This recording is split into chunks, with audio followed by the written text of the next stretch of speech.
Job chapter 1. In the land of Uz, there lived a man whose name was Job.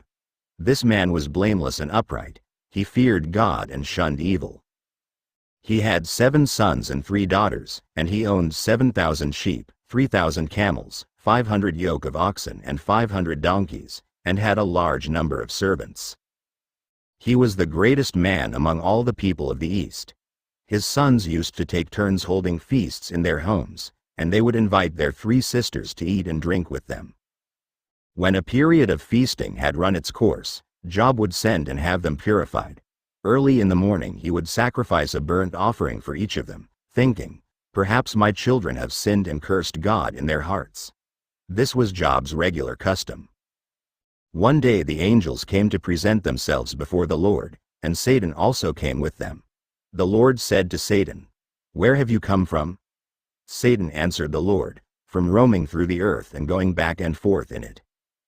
Then the Lord said to Satan, "Have you considered my servant Job? There is no one on earth like him. He is blameless and upright, a man who fears God and shuns evil." "Does Job fear God for nothing?" Satan replied, "Have you not put a hedge around him and his household and everything he has? You have blessed the work of his hands, so that his flocks and herds are spread throughout the land. But stretch out your hand and strike everything he has, and he will surely curse you to your face." The Lord said to Satan, "Very well, then, everything he has is in your hands, but on the man himself do not lay a finger."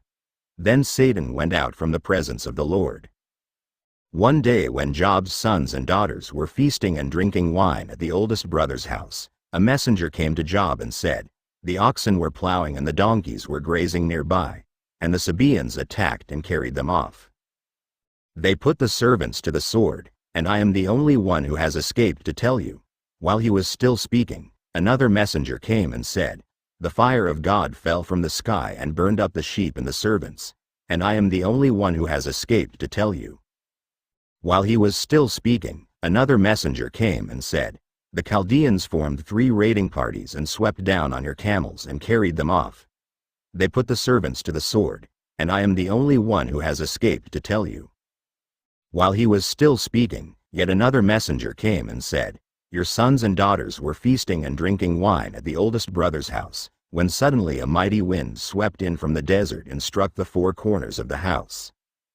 It collapsed on them and they are dead, and I am the only one who has escaped to tell you." At this, Job got up and tore his robe and shaved his head.